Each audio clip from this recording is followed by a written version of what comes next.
ನಮಸ್ತೆ ನನ್ನ ಪ್ರಿಯ ವೀಕ್ಷಕರೇ, ನಮ್ಮ ಲಕ್ಷ ಚಾನಲ್ಗೆ ಸ್ವಾಗತ.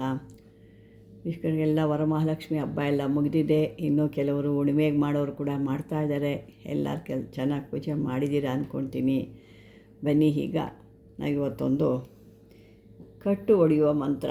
ಕೆಲವರು ಕೇಳ್ತಾ ಇರ್ತಿದ್ರಿ, ಕಟ್ಟು ಹೊಡೆಯೋ ಅದರಲ್ಲಿ ನೀರಿನಿಂದ ಕಟ್ಟು ಹೊಡೆಯೋ ಮಂತ್ರ ಅಂತ. ಇದನ್ನು ಒಂದು ಚೊಂಬಲ್ಲಿ ನೀರಿಟ್ಕೋಬೇಕು, ಅಥವಾ ಯಾವುದಾದ್ರು ಒಂದು ಕಳಸದ ರೀತಿಲಿ, ಅಥವಾ ಯಾವುದಾದ್ರು ಒಂದು ತಂಬಿಕೆ ಅಂತ ಹೇಳ್ತೀವಿ, ಆ ತಂಬಿಕೆಯಲ್ಲಿ ನೀವು ನೀರನ್ನು ಇಟ್ಕೋಬೇಕು. ನೀರು ಇಟ್ಕೊಂಡು ಈ ಮಂತ್ರನ ನೀವು ಮೊದಲು ಮಂತ್ರ ಸಿದ್ಧಿ ಮಾಡ್ಕೋಬೇಕು. ಈ ಮಂತ್ರ ಏನು ನೋಡ್ತಾ ಇದ್ದೀರಾ ನೀವು, ಆ ಮಂತ್ರನ 12,000 ಬಾರಿ ಇದನ್ನು ಸಿದ್ಧಿ ಮಾಡ್ಕೋಬೇಕು. ಅಂದರೆ ನೀವು ಎಷ್ಟು ದಿನಕ್ಕಾದ್ರೂ ಹೇಳ್ಕೊಬೋದು. ಇಷ್ಟೇ ದಿನಕ್ಕೆ ಅಂತಿಲ್ಲ, ಎಷ್ಟು ದಿನಕ್ಕಾದ್ರೂ ಇದನ್ನು ಒಂದೇ ದಿನ ಮಾಡ್ತೀರಾ, ವಾರ ಮಾಡ್ತೀರಾ, 10 ದಿವಸನ, 15 ದಿವಸನ, ತಿಂಗಳ, ನಿಮಗೆ ಸೇರಿದ್ದು. ಇದನ್ನು 12,000 ಬಾರಿ ಮೊದಲು ಸಿದ್ಧಿ ಮಾಡಿಕೊಂಡು ತದನಂತರ ಇದನ್ನು ಪ್ರಯೋಗಕ್ಕೆ ತಗೋಬೇಕು. ಯಾರಿಗೆ ಈ ಥರ ತೊಂದರೆಗಳು ಕಟ್ಟಾಗಿದೆಯೋ, ಅಥವಾ ನಿಮಗೆ ಕಟ್ಟಾಗಿದೆಯೋ, ಅಥವಾ ಬೇರೆಯವ್ರಿಗೂ ನಿಮ್ಮ ಹತ್ರ ಬಂದು ನಮ್ಗೆ ಯಾಕೋ ಹಿಂಗೆ ತೊಂದರೆಗಳು ಆಗ್ತಾಯಿದೆ, ಎಲ್ಲ ಕಾರ್ಯಗಳು ಕಟ್ಟಾಗ್ತಿದೆ, ಮತ್ತು ಬೇರೆ ಕೆಲಸಗಳಿರ್ಬೋದು, ದೇವಸ್ಥಾನಗಳಿರ್ಬೋದು, ಅಥವಾ ಮೈ ಮೇಲೆ ದೇವ್ರು ಬಂದು ಹೇಳೋ ಅಂಥವ್ರಾಗಿರ್ಬೋದು, ಈ ಎಲ್ಲ ಕಟ್ ಮಾಡಿದ್ದಾರೆ, ನಂಗೆ ಮೊದಲ ಥರ ಯಾವುದು ಹೇಳಲಿಕ್ಕಾಗ್ತಾ ಇಲ್ಲ ಅಂತೆಲ್ಲ ನಿಮ್ಮ ಮನಸ್ಸಿಗೆ ತೋಚಿದಾಗ ಈ ಒಂದು ನೀರಿನಿಂದ ಕಟ್ಟನ್ನು ಹೊಡ್ಕೋಬೋದು. ಇದು ಮಲಯಾಳ ಮಂತ್ರ ಅಂತ ಹೇಳ್ತೀವಿ, ಇದಕ್ಕೆ ನೀರಿನಿಂದ ಹೊಡೆಯೋ ಅಂಥದ್ದು. ಹೀಗಾಗಿ ನೀವು ಈ ಮಂತ್ರನ ನೀವು ಸರಿಯಾದ ದಿವಸ, ಅಷ್ಟಮಿ, ಭಾನುವಾರ, ಗುರುವಾರ, ಅಮಾವಾಸ್ಯೆ, ಹುಣ್ಣಿಮೆಗಳಲ್ಲಿ, ಗ್ರಹಣಗಳಲ್ಲಿ ಇದನ್ನು ಈ ಕಟ್ಟನ್ನು ಹೊಡಿಬೇಕಾಗುತ್ತೆ. ಯಾವತ್ತೋ ನೀವು ಹೊಡೆದ್ರೆ ಹಾಗಲ್ಲ, ಬುಧವಾರ ಇಂಥದ್ದೆಲ್ಲ ಯಾವ ವಾರದಲ್ಲೂ ಚೆನ್ನಾಗಿರಲ್ಲ.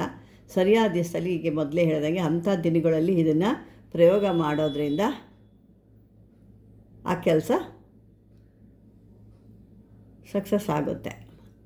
ನೀವು ಬೇರೆ ಯಾವುದೋ ದಿನ ಮಾಡಿದಾಗ ಸಕ್ಸಸ್ ಆಗಲ್ಲ. ಮತ್ತು ಅದಕ್ಕೂ ಮುಂಚೆ ಏನಪ್ಪ ಅಂದರೆ, ಮೊದಲು ನೀವು ಸಿದ್ಧಿ ಮಾಡ್ಕೊಂಡಿರ್ಬೇಕು. ಯಾವುದೇ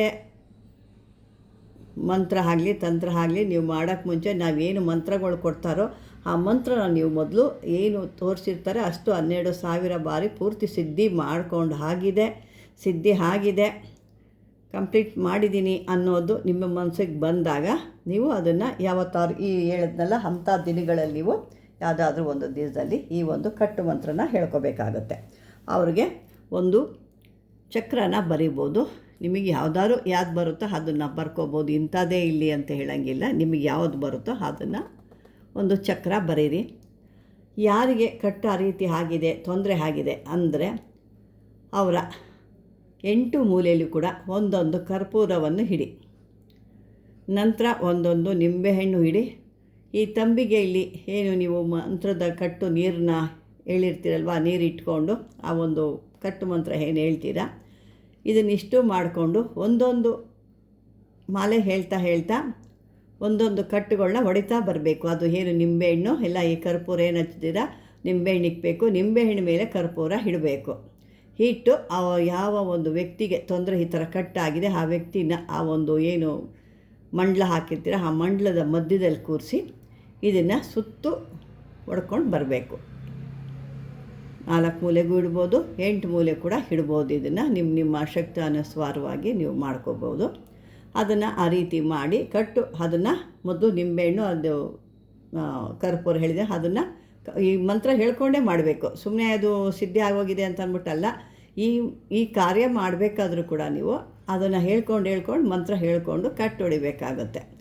ಆ ನಂತರ ನೀವು ನೀರು ಕೂಡ ಒಂದು ತಂಬಿಗೆಯಲ್ಲಿ ಮೊದಲೇ ಹೇಳಿದ್ನಲ್ಲ ಆ ಥರ ಒಂದು ನೀರನ್ನು ಕೂಡ ಇಟ್ಕೊಂಡು ಈ ಮಂತ್ರ ಹೇಳ್ಕೊಂಡು, ಕೆಲವ್ರಿಗೆ ಅವ್ರ ಅನುಕೂಲತೆ ಹೆಂಗಿರುತ್ತೋ ಹಾಗೆ. ಈ ಕೆಲವರು ಆ ಥರ ಒಬ್ಬರು ಸಾಧಕರ ಹತ್ರ ಬಂದಾಗ ಅಲ್ಲಿ ಸ್ಥಳ ಇರುತ್ತೋ ಇರೋಲ್ಲಿ ಗೊತ್ತಾಗಲ್ಲ, ಮತ್ತು ಕೆಲವರು ಸ್ಥಳ ಇರುತ್ತೆ. ಇರೋ ಅಂಥವ್ರಾದರೆ ಆ ತಂಬಿಗೆ ತುಂಬ ನೀರನ್ನು ಹೇಳಿ ಆ ಮಂತ್ರನ ಜಪ ಮಾಡಿ ಸಿದ್ಧಿ ಮಾಡಿ ಅದಾದ ಮೇಲೆ ಆ ನೀರನ್ನು ಆ ವ್ಯಕ್ತಿಗೆ ನೀವೇನೀಗ ಮಂಡದಲ್ಲಿ ಕೂರಿಸಿ ನಿಂಬೆಹಣ್ಣು ಇವೆಲ್ಲ ಏನು ಹೊಡಿತೀರಲ್ವ ಆ ವ್ಯಕ್ತಿಗೆ ಅದೇ ಜಾಗದಲ್ಲಿ ಆ ನೀರನ್ನು ಏನು ಮಂತ್ರಿಸಿರ್ತೀರಲ್ಲ ಆ ನೀರನ್ನು ತಲೆ ಮೇಲಿಂದ ಹುಯ್ಬೋದು. ಇಲ್ಲ ಹಾಗಲ್ಲ ಅಂದರೆ ಆ ನೀರಿಂದ ಮುಖಕ್ಕೆ 3 ಬಾರಿ ಹೊಡಿಬೇಕು. ಅಂದರೆ ಅವರು ಬೆಚ್ಚಿ ಬೀಳೋ ಥರ ಇದನ್ನು ನೀರು ಈ ಮಂತ್ರ ಹೇಳ್ಕೊಂಡೆ ಹೊಡಿಬೇಕಾಗುತ್ತೆ. ಆ ನೀರು ಮುಖಕ್ಕೆ ಹೊಡಿಬೋದು. ಮತ್ತು ಈ ರೀತಿ ಮಾಡಿದಾಗ ಅವ್ರಿಗೆ ಯಾವುದೇ ಕಟ್ಟಿದ್ರು ಅಥವಾ ಯಾವುದೇ ಅಡೆತಡೆಗಳಿದ್ರು ಅಥವಾ ಯಾವುದೇ ಒಂದು ಯಾರಾದರೂ ಅವ್ರಿಗೆ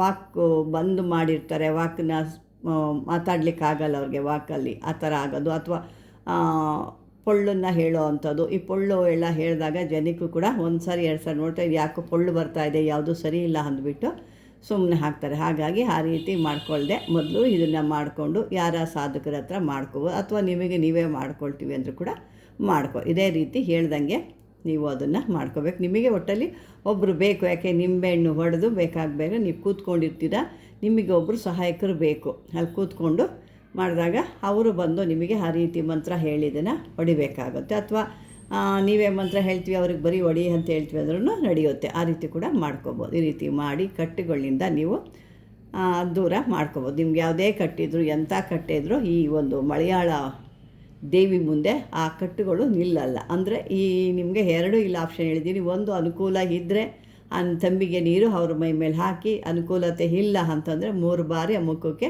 ಈ ಮಂತ್ರ ಹೇಳಿ ಆ ದೇಹದ ಮೇಲೆ ಚೆಲ್ಲಿ ಇಷ್ಟು ಮಾಡ್ಕೋಬೋದು. ಇಷ್ಟು ಮಾಡಿದಾಗ ನಿಮಗೆಲ್ಲ ರೀತಿಯ ಅವರ ಕಟ್ಟುಗಳನ್ನು ಒಂದೇ ಬಾರಿ ಆಗಲ್ಲ, ಇದನ್ನು ಒಂದು 3 ಅಮಾವಾಸ್ಯೆ ಅಥವಾ 3 ಅಷ್ಟಮಿ, 3 ಹುಣ್ಣಿಮೆಗಳು ಅಥವಾ 3 ಒಂದು ಇದರಲ್ಲಿ ಮಾಡಬೇಕು. 3 ಅಥವಾ 5 ಅವ್ರವ್ರಿಗೆ ಎಷ್ಟು ಸ್ಟ್ರಾಂಗ್ ಇರುತ್ತೆ ಅನ್ನೋದ್ರ ಮೇಲೆ ಇದು ಮಂತ್ರ ಇದಾಗುತ್ತೆ. ಹಾಗಾಗಿ ಈ ರೀತಿ ಮಾಡ್ಕೊಂಡು ನೀವು ಕಟ್ಟುಗಳು ಮಂತ್ರ ಸಾಕಷ್ಟು ಕೊಟ್ಟಿದ್ದೀನಿ, ಮತ್ತು ಕಟ್ಟು ಮಂತ್ರ ಹಾಕಿ ಅಂತೀರ.